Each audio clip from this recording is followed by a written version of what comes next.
Hello everyone, and welcome back to the Crimson DM plays Super Metroid. So, in the last episode I proved how awesome I am by dying valiantly due to my own mistakes. In this episode, I'm going to fix that.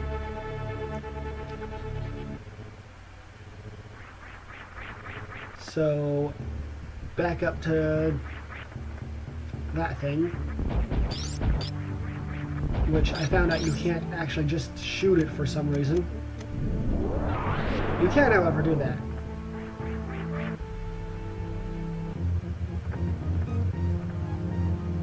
Again, I love this intro music. It's just so well done.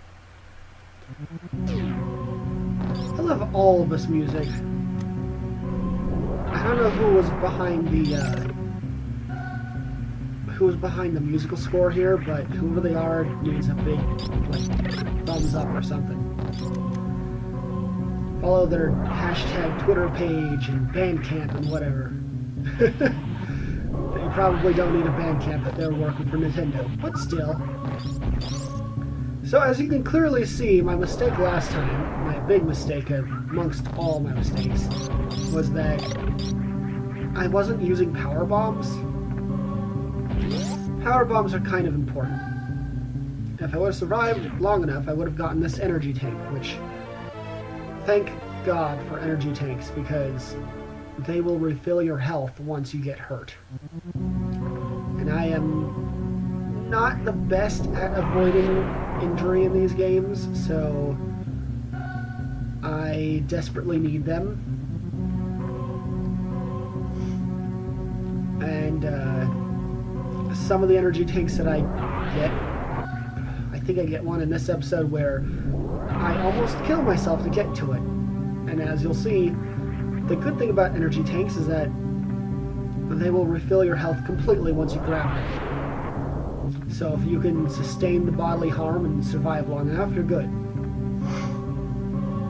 Not the wisest way to play it, but meh, who needs to be wise when you could be awesome? Question mark?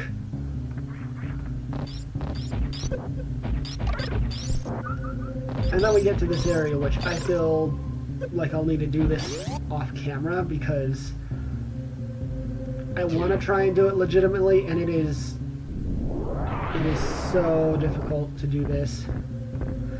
As you can see, it's so hard to do that without falling through the bottom, and then you don't get the missiles. Bombs.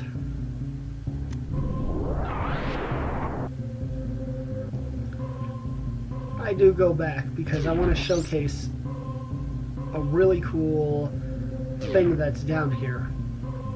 And you can do this every time you kill one of the major bosses, but I usually don't come back until after I've killed all the bosses, because I'm kind of lazy that way. But I'll probably be showing it off more because I seem to recall that this little hallway changes at some point. I don't know when, but I feel like it does. And there goes Kraid's soul. I think it's his soul.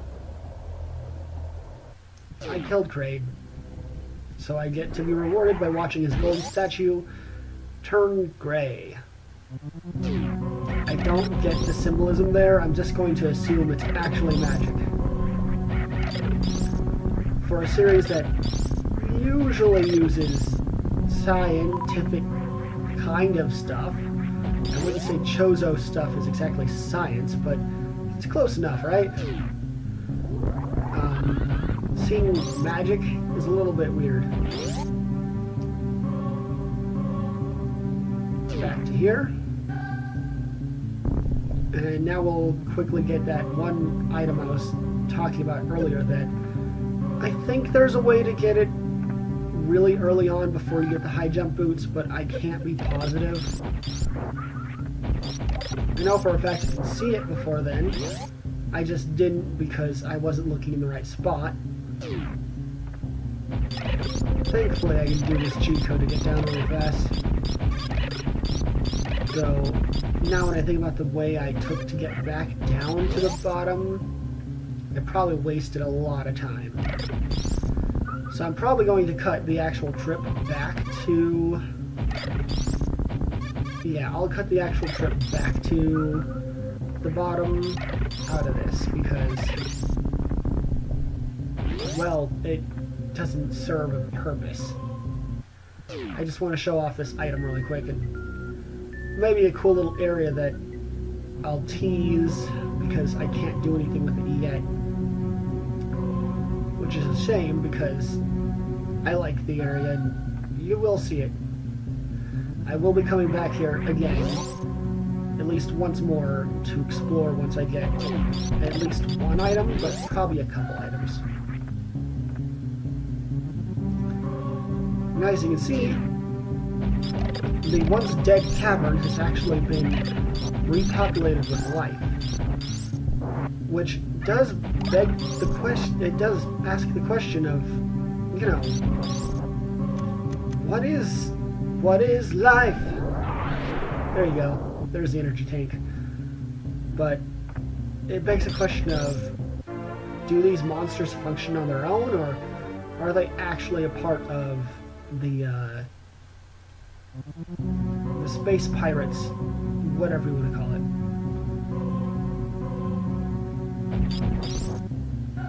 And you can blow that up.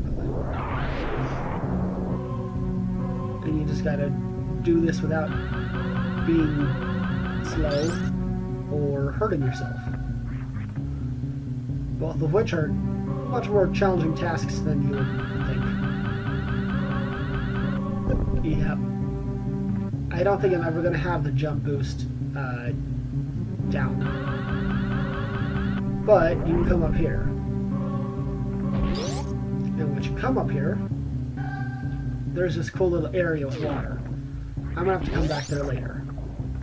At least after I get the gravity suit, but I might need a few more items to do that area. Like the grappling hook, for example.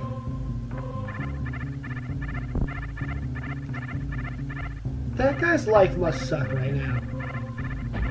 Well, now it doesn't because he's dead, but getting trapped in that little area, not only is it kind of annoying to hear him screaming at me, but it must be suck for him. Alright, well, I'm going to jump cut to the area I'm supposed to be at. I'll see you in like 3 seconds. And here we are. Going back to, I want to say it's No Fear or something like that. Back to the fiery place. With the fire spiders and the guys from Super Metroid and the fire type Seadras that should have totally been an actual Pokemon. And now we can blow this up. Because we got 15 power bombs and don't know what to do. And this is our first appearance of the Fireflies, but they wouldn't normally be our first appearance. They actually appeared in an earlier area. I just didn't go to it because, well, one, I don't know if I can even do anything in that area yet because I might need the grappling hook yet again. And two, I also think I need the frost beam.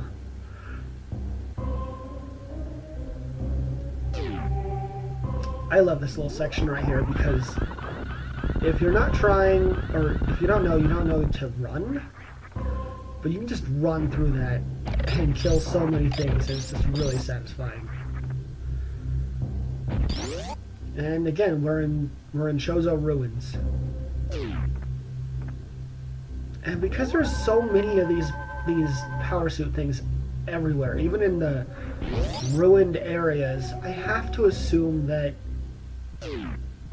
the save terminals are actually Chozo Ruins.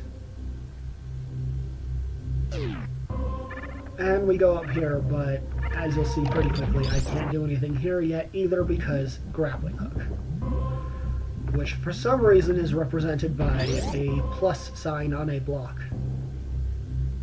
I don't actually understand why that's the symbol for grappling hook, but it's the symbol for grappling hook.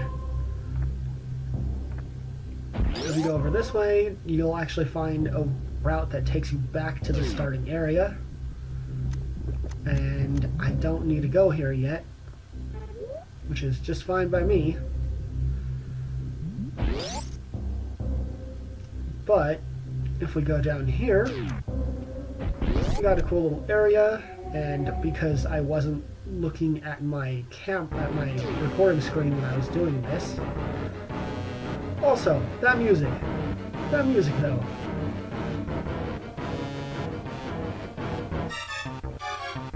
I was having a conversation, and I apparently walked into that twice because of that. I decided to leave that in for you guys. And now we get to my favorite boss in this game. Why? Because you can't actually hurt him.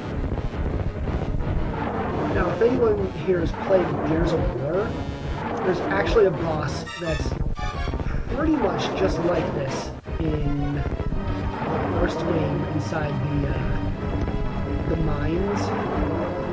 At least I think they're mines. And you gotta shoot the thing and make it walk backwards into a puddle of not lava, but whatever their mutagenic fluid is that makes the lambit. I don't know what the fluid is. It's weird stuff, and I think it's a power source. But yeah, this guy, he is one of the funnest bosses in my opinion because he's kind of just more of a skill-based challenge. Also, why does he look so weird? Like, just looking at him, he looks like he's melting. Which makes me wonder, is he actually a living creature? Well, I know he's a living creature, we'll see why, but I want to know why he's melting. Does anyone else see that? It looks like he's melting in here, like actually melting. I would love to see a boss kind of like this come back in a modern Metroid game. And there you go. Everyone say thank you to Nintendo for this wonderful scene where you see his eyes melting.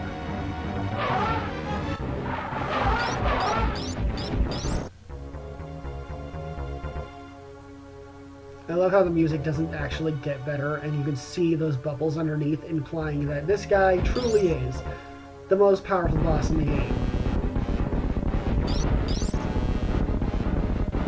At this point, you're like, what? What's going on? I remember screaming because I couldn't figure out how I do anything, and this freaked me out. And he died. But he was badass enough to stay around until then. I also totally messed that one up. You'll see what I'm trying to do in a minute. You would think normally, oh hey, you need the grappling hook for that. Nah, I'm kind of a rat bastard. If there's a thing I can do that I'm not supposed to do in a game, I might very well do it.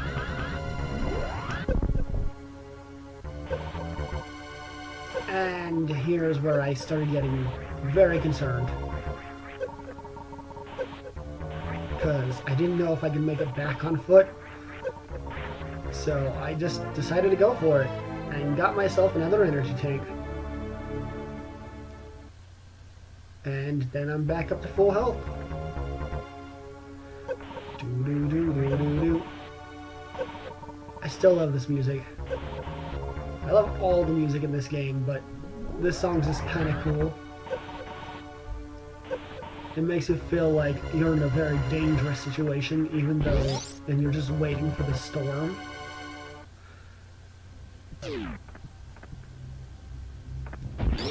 And then we're going to save, and that'll be it for today's episode.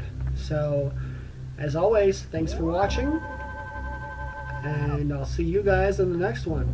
Adios.